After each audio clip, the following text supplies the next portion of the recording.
All right, so I'm here at GenCon 2012 with the lead designer of the Game of Thrones card game, the LCG, Damon. It's a pleasure Hi. to be here. Pleasure's mine.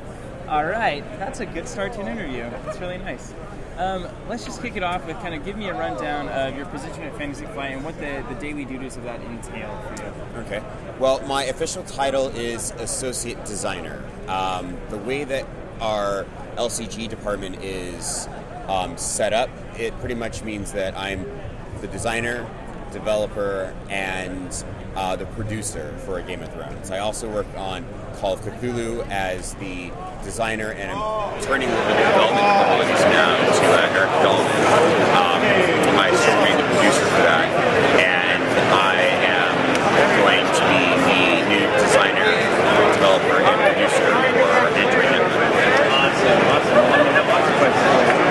So, how long have you had this position, and how did you get to your brand journey? I've been with the company for 2 years. I started off as a playtester, and after having playtested for a number of years, Nate had designed what became the Lord of the Rings LCG, and he was going to move to that full time to see it all the way through its playtesting period. So they needed someone else that could handle Game of Thrones, and so I came in and was offered a job and happily took it. Nice. You started as a playtester. Nate said, "Hey, we need somebody else," and you got the gig, huh? That's correct. So let's just jump into Game of Thrones from a design philosophy perspective. Okay. So whenever you're making a new card, whenever you're considering balance, making a new set, new cycle, what kind of considerations are going through your mind to make that work? Wow. It's a very complicated matrix. Sure. There is the obvious things that you take into consideration. Current house strengths, house weaknesses, and I mean by that internally. Then there's the what builds they have competitively and what those builds are capable of doing. Then there's what the perception of those houses are for power level, which is not almost ever the actual ranking, but perception equals reality. Sure. So we take a look at these are the most competitive builds for these houses. These are the subset of those that are currently being played. And this is where we believe that the current strength level is in relative placement. And here's what the general perception of the public is.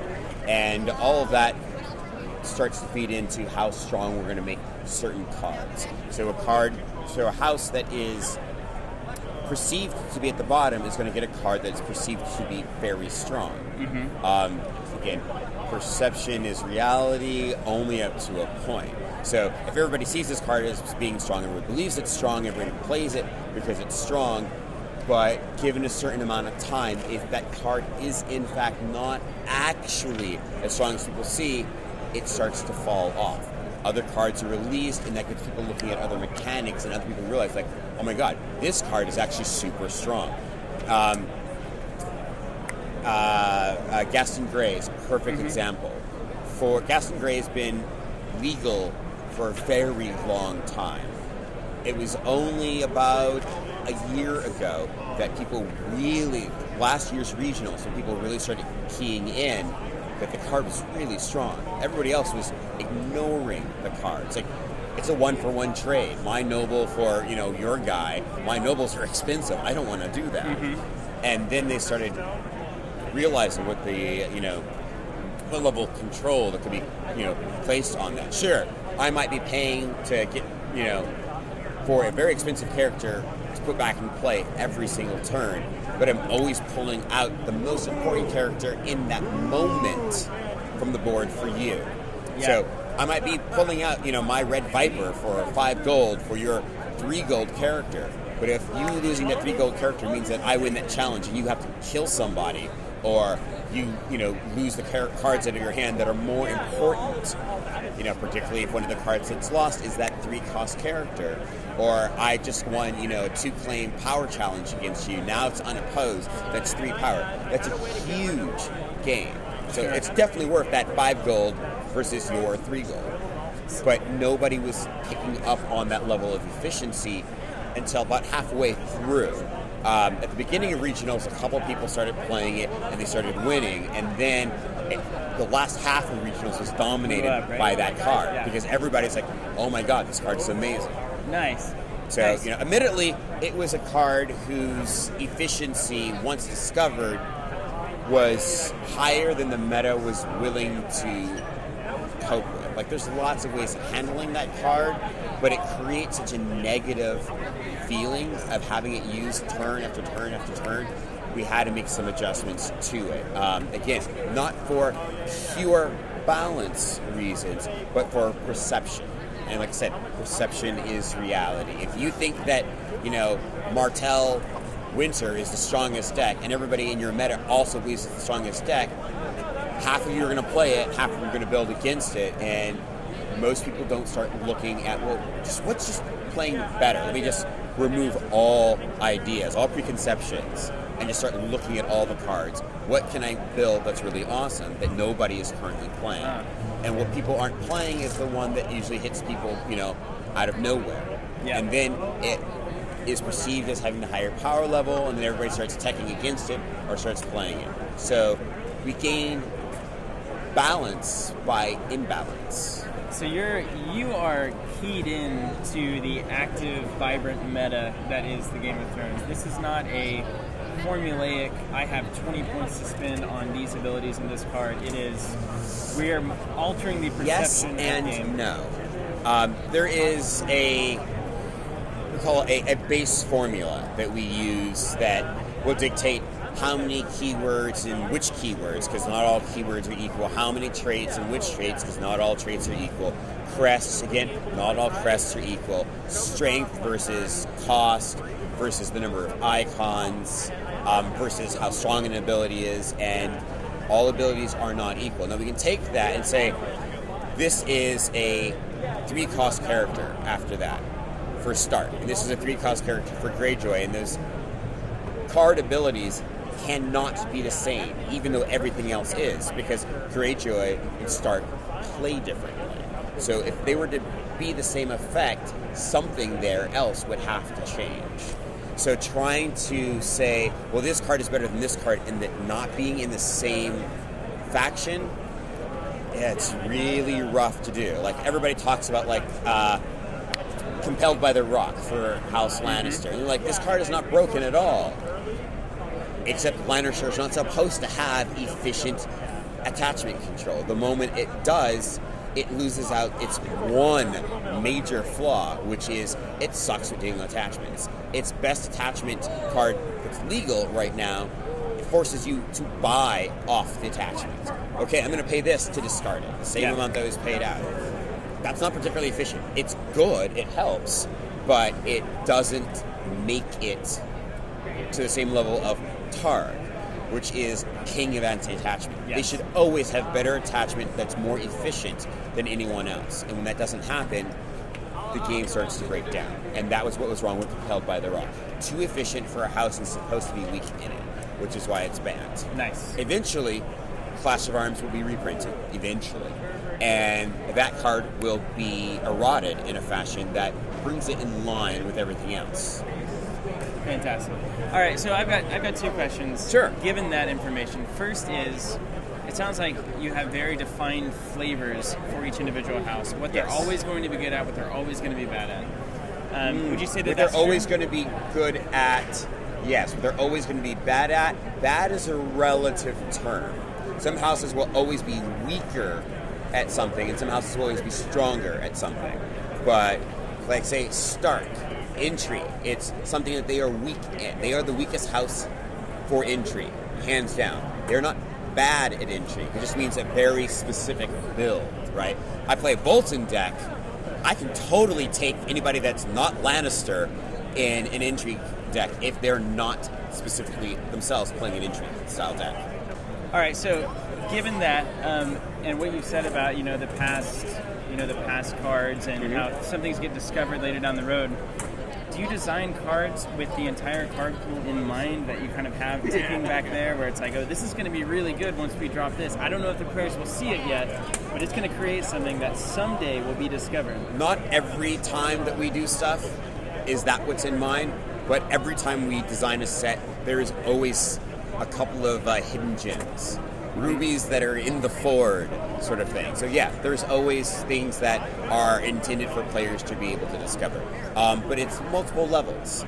So sometimes it's something that it's an effect that's very clear, and everybody's like, I can use this to do this thing.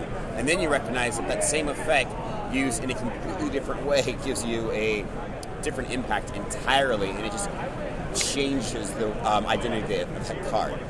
Excuse me. Sorry. Yeah, no problem. So, let's talk a little bit about just power creep in general. Sure. The grand term that is thrown around in all card games. Oh my gosh, the cards just keep getting better, and it's making all these other things obsolete. What's your take on power creep in Game of Thrones, and whether or not it needs to exist, must exist, shouldn't exist? What do you think? Well, I think that what's really important is to define what power creep is, because everybody has a very different idea. I've listened to your show a couple times. Oh, good. And heard you guys talk about power creep. Suffice to say, your idea of power creep and my idea of power creep are completely different things. So I see what you guys are talking about, and I don't dispute by some of your standards there is power creep. But I would say that my definition is completely different than at least some of the things that you include, and by my definition there is minimal power creep. So a card being more efficient than another card is an indicator of potential power creep. The question is, why or how is it more efficient? If I have a non-unique character that does this thing at this cost and it has these characteristics, and I have a unique character that is more efficient, not power creep. Yeah. Being able to have 3 out on the board versus having 1 out on the board, and when it's dead, totally different thing. So power creep, trying to judge power creep in a vacuum, just card by card comparison, almost impossible to do. Card pool's too big, too many variables to ever be able to say this is absolutely power creep. Looking at the greater card pool is going to give you a much more fine, more detailed idea of whether or not the overall power level is rising. Nice. But again, we have to talk about what is the overall power level, right? Because decks are becoming more efficient doesn't necessarily mean that they're more powerful. It means that rush decks are just, getting the cards necessary to allow them to rush. Moving from turn 3 to turn 2 is not necessarily power creep if how it got there is, well, we have these cards that are not any more powerful than anything else, we just have more of them, right? Control being able to lock down an opponent's deck more thoroughly, again, is not necessarily power creep. It just means that we've achieved a certain threshold of there's enough control cards available that I should be able to draw into control with some level of frequency that's going to allow this to work. It's not that any given card is more powerful. It's just that players and strategies become more refined. So how do you move forward with making more cards continually each month without inevitably pushing rush to the efficiency of winning on turn 1, or control to the efficiency of locking down completely on turn 1 or turn 2? Clansmen. What is Lannister good at? What do they do best? You're asking me? Yes, I am. Gold, intrigue. I play against them a lot, so I should know. Card advantage. Yeah, card. That ability to draw and draw and draw. Yeah. What are Klansmen good at? They don't want to draw. I know that. They want to get rid of their cards as fast as possible. Are they good at intrigue? Not an intrigue icon amongst the vast majority of them. They're really good at aggro military. There we go. Exploring maybe different themes that do different things. Now that can get kind of tricky, I imagine, considering that you want to maintain certain house strengths and house less goods weaknesses. So what we do is we find new things that are Nedley, that are thematic, that fit the books, and we explore. Excuse me. Yeah. We explore those, and that buys us some time for that main thrust, and new players are attracted to the house. Current house aficionados start looking at it and go, wow, I can make something totally different. And then it shifts away. Remember, perception is reality. So if everybody's excited to play an aggro deck out of Lannister, fewer people are playing their control, which allows us to play with the types of control that they have.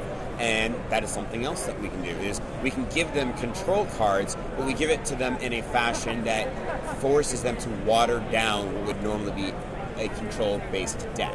Right, so if I'm going to play a deck that's all Neil, aggro Neil, hyper Neil, I want to Neil everything all the time. Right. All the cards, all the times. Right. Fantastic. Here is a card that lets you Neil. In order to do it, you must Neil your own characters. Mm-hmm. When we have, in a the Volantis Inn. Volantis Inn, yeah. It's not just, hey, I'm gaining pure efficiency. It's, okay, I now have more tools I can use, but it comes at a cost now, a different cost, one that actually makes it harder for me to be able to win. What we have is, now a way of dealing with a house theme, but it takes a different flavor. It's a new way of achieving it. Another thing that we can do is explore things that are not part of their color pie, but trigger off of things in their color pie. Like, Lannister's not really big on power icons. They're not really big on renown. So let's give them a way of claiming some power, creating a little bit of a rush. But we're going to do it by forcing them to play to one of their strengths. So now we have, power behind the throne. And we have, these cards. It's like winning intrigue challenges is going to let me claim some power. So I now take something that had been a strength of theirs, and I create a new flavor of it. So I can go just straight intrigue and have these cards that will allow me to gain some power. But those cards that themselves don't help me win intrigue challenges means that I have to take something else out. So now I have to go, how much of my Neil do I put into my intrigue deck versus how much do I put in the things that allow me to gain power, or take you for additional cards out of your hand, or start, rearranging the top of your deck after me winning intrigue challenges. Because the only thing more awesome than taking cards from your hand before you can use them is not letting you ever get the chance to even get the cards that you need. So, hey, look at this. I get to look at your hand, and you're low on characters, and I'm pulling characters. And now I get to look at the top 2 cards, the top 3 cards. Hey, one of these is a character. Let's put this at the bottom of your deck. Let's put it into your discard pile. And now I'm gaining a completely different type of control based on intrigue. Nice. So let's put this. Let's put the perception to reality in more concrete terms. Okay. So we just had Red Queen's Faithful is one that's been lighting people up, right? Yes. Everyone is just Red Queen's Faithful. I just played my first game. An awesome card. Just played my first game against Red Queen's Faithful. I had 6 power discarded, killed it once, many power as long as he brought it back. What would you say to people who are saying, wait just a minute, how is Red Queen's Faithful get out of the door being so strong? Holy Crest, 7 strength, Power of Faith, 2 turns, in Baratheon that already has a lot of holy support. What would you say to those people? Is it a calm down, it will not be as good in the future, or is it a, hey, you guys have hit it, it's a great card? Yes, and yes. It's a great card. No doubt about it. What does Bara do as its main theme? Renown. It's a power rush deck. Yeah. No renown on that card. It's not stealing power, it's just destroying your power. It plays against Bara's strengths. So in order to play it, you have to move away from rush. You have to move towards an Ashai deck or a Holy Crest deck, which frequently are the same, not always. And what does Ashai not do well? It doesn't rush, but what does it do well? It controls well. So what it is really intended to do is give a different kind of control to Ashai builds. Now, it's not to say that Ashai can't rush, but it's hard. It requires, 2 plots and some very specific cards set up. And Bear doesn't draw well either. And they don't search pretty much at all. Yeah. So it becomes a very risky kind of deck to play in a tournament. Is that deck really strong? Yes. Is it something that can win a tournament? With the right matchups, yes. But the reality is it's going to do really well against certain decks and certain houses. And it's going to get rolled by others. And that creates, again, a level of balance by imbalance, right? We have sort of a rock, paper, scissors, lizard, Spock thing going on here. Yeah. Have to throw in the extras. We have more houses. Sure. So it's a very good card. It can't go into every Barra deck because you put it into a rush deck and it's a watered down card. It doesn't do what you want it to do. Right. As a matter of fact, it does the opposite of what you want it to do. So it has its own requirements, right? We talk about opportunity costs when we're dealing with, if I play this agenda, I can't play any other agenda. Okay, it's an opportunity cost. That doesn't really create balance, right? It's like, well, this one is awesome and this one is awesome and these are both more clearly awesome than everything else. That doesn't create balance because if I choose this one, I can't choose that one. It's just an additional factor. So putting it in my deck means that I have to devote certain resources to be able to really take advantage of it.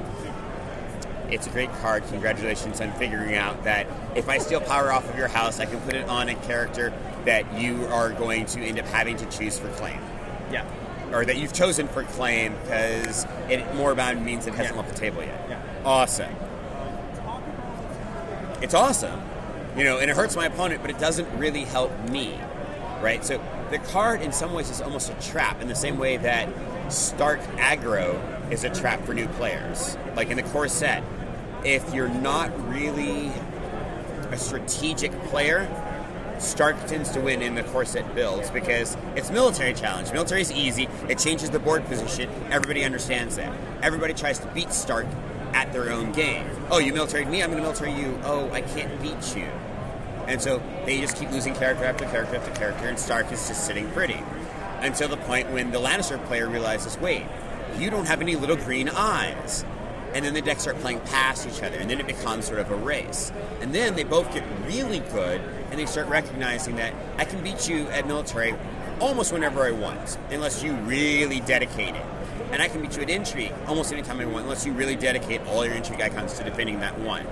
So then we start dealing with, okay, well, they've got more power than Lannister. So now I have to start looking at what makes me win the game. There's only one win condition in this game, and that's 15 power. Me making you not gain power, making you discard power, does not fundamentally make me closer to winning. It enables me to potentially be able to win before you. I can use it to leverage myself into a better position by controlling the board, but it itself doesn't help me win. Nice. So there's a lot of hype around this card that really is more than it deserves. It's a strong card. I love this card, but it's not really making you win the game. It's just pushing your opponent further away. Right. That said, there are things that really handle this card. There are things that make this card really difficult to use well.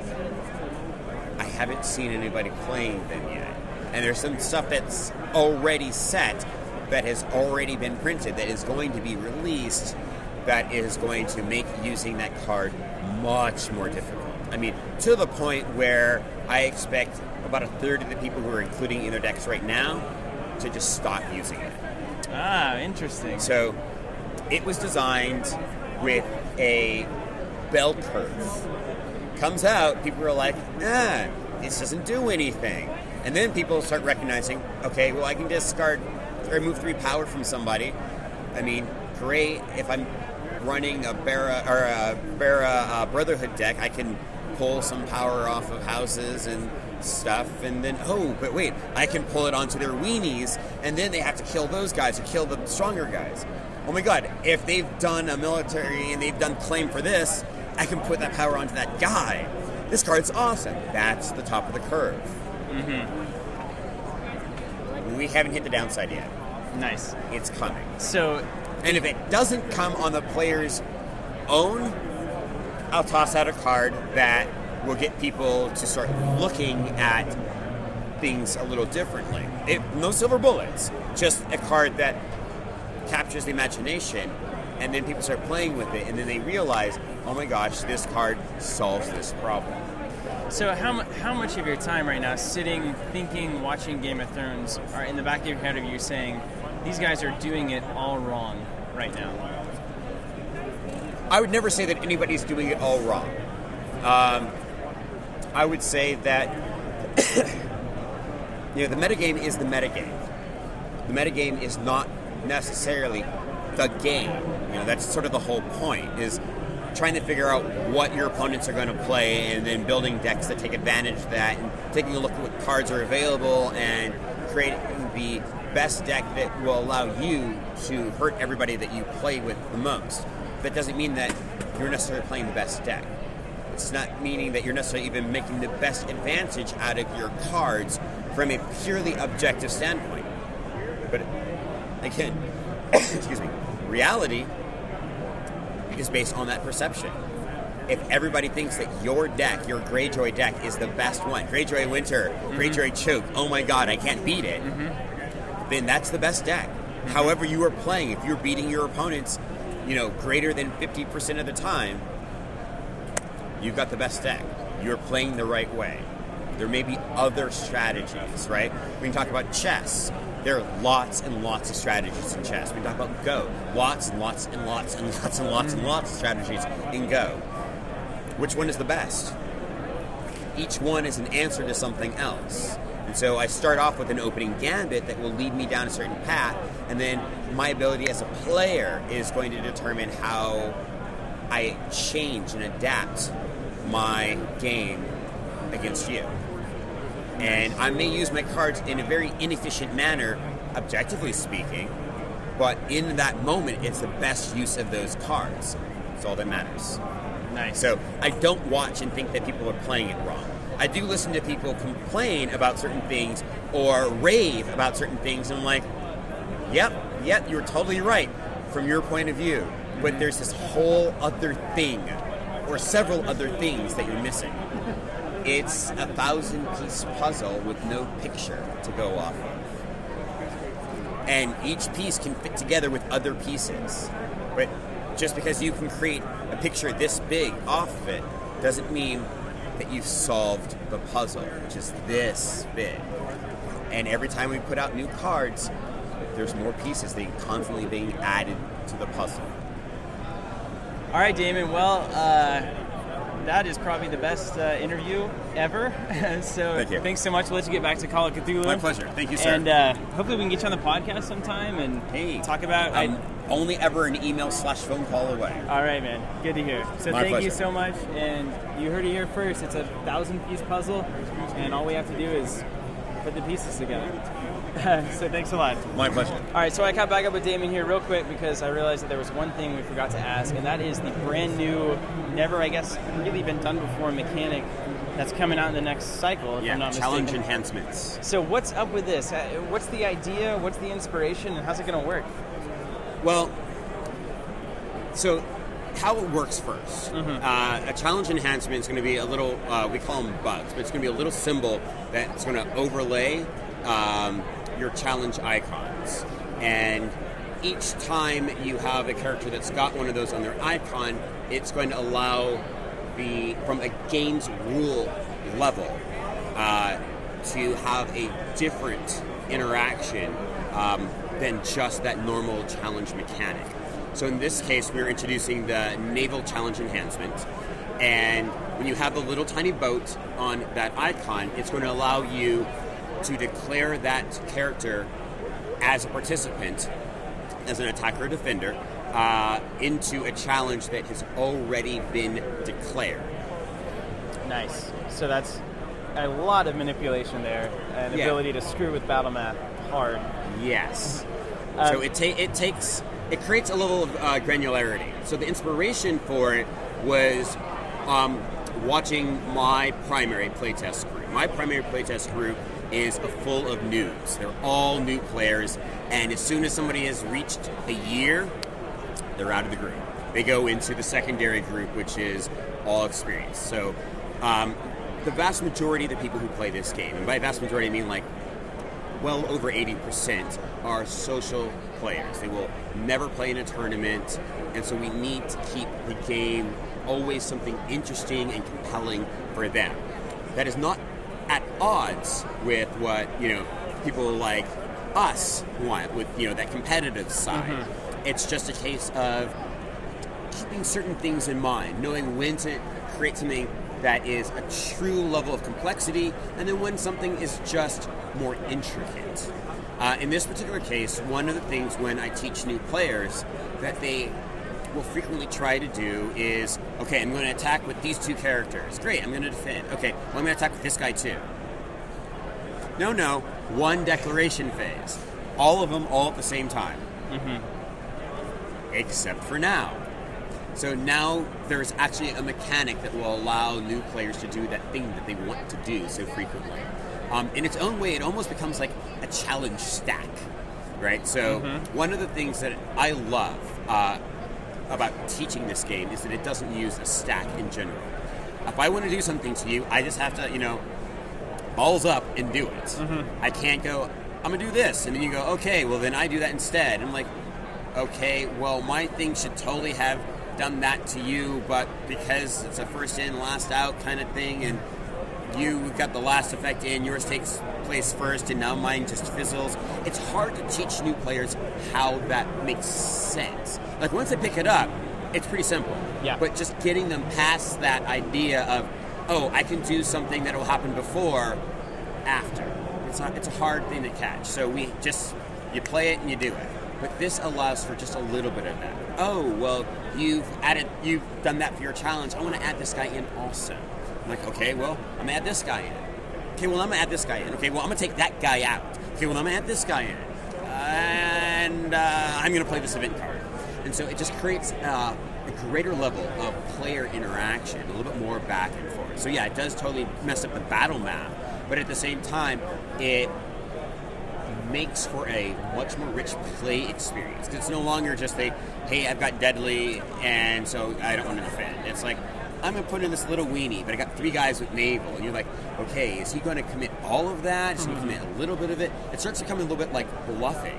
It's like, okay, well, antes to me, I'm going to go ahead. I'm big blind, so I'm going to, raise it. Okay, I'm small blind. I'm going to see that. I'm going to, call. It's like, okay, well, no, I'm going to, next hand, new cards have been laid down. I'm going to raise. I'm going to raise. I'm going to re-raise. And so it creates there's just so many interesting little bits and pieces, crunchy things that get to happen in challenges with it. Nice. I'm super excited by it. Nice. All right, so I'm guessing we can expect challenge enhancements to play a big role in the game from here on out. Like that's going to be a It's going to be a thing. It's going to be a thing. Cool. But it's not going to be a common thing. So we have the naval enhancements. We won't get anything new for a little bit. Allow it to grow and breathe, and we'll continue with naval enhancements through sets. So it's going to be a permanent thing. But, at some point in the future, a new challenge enhancement will pop up, and it will have a different effect. All right. That's all I need to know, man. Thanks again. Pleasure.